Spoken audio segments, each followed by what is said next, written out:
মাধবদী থানাধীন গৌরীকান্দি গ্রামের নিবাসী মোসাম্মদ আমেনা বেগমের চাঞ্চল্যকর ধর্ষণ ও হত্যা মামলা সংক্রান্তে আপনাদের আমরা ডেকেছি। আপনারা ইতিমধ্যে জেনে গেছেন যে এখানে একটি মর্মান্তিক হত্যাকাণ্ডের শিকার হয়েছে ব্যক্তি আমেনা বেগম। এরই ধারাবাহিকতায় তার মা ফাহিমা বেগম বাদী হয়ে মাধবদী থানায় এজাহার দাখিল করলে থানা পুলিশ তৎক্ষণাৎ সংবাদপ্রাপ্ত হয়ে ভিকটিমের লাশ উদ্ধারপূর্বক প্রয়োজনীয় আইনগত ব্যবস্থা গ্রহণ করেছে।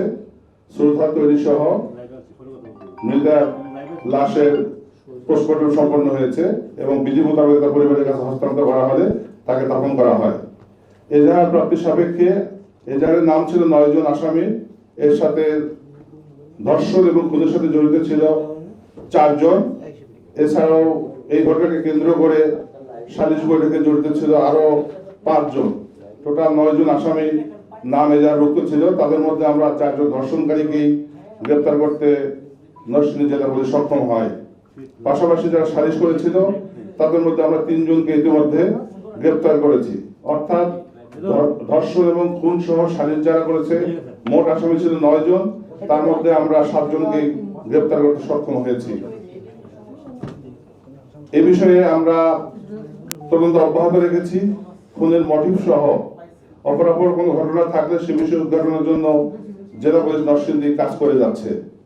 আশা করছি আপনাদের সহায়তায় এই খুনের প্রকৃত রহস্য উদ্ঘাটন সহ আসামিদের আমরা বিজ্ঞ আদালতে সোপর্দ করতে পারবো এবং তাদের দৃষ্টান্তমূলক শাস্তি হবে বলে আমরা বিশ্বাস করি। এই সংক্রান্তে 10 ফেব্রুয়ারি 2026 তারিখে ধর্ষণের ঘটনা ঘটেছে বলে আমরা জানতে পেরেছি। এজাহারে উল্লেখ আছে। সে সংক্রান্তে থানা পুলিশকে তার অভিভাবক অথবা এলাকাবাসীর পক্ষ থেকে জানানো হয় নাই, বিধায় পুলিশের নজরে আসে নাই। সালিশ মীমাংসার মাধ্যমে এটা সমাপ্ত করার চেষ্টা করা হয়েছিল। থানা পুলিশ যদি জানতে পারতো তাৎক্ষণিক আইনগত ব্যবস্থা গ্রহণ করলে এই ধরনের ঘটনা হয়তো বা ঘটতো না।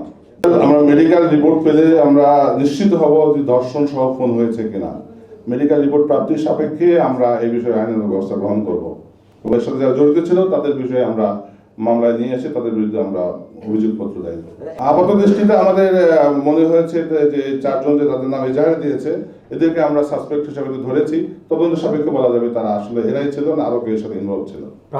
আমাদের তদন্ত এমন একটা বিষয়, আমরা সবকিছু নিয়েই তদন্ত করি।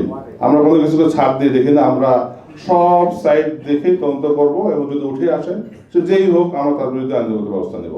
আমরা জেলা পুলিশের মাধ্যমে আশ্বস্ত করতে চাই নরসিংদীবাসীকে যে অপরাধী যেই হোক তাকে আমরা দ্রুততম সময়ে আইনের আওতায় নিয়ে আসবো এবং তাদের শাস্তি নিশ্চিত করবো ইনশাআল্লাহ।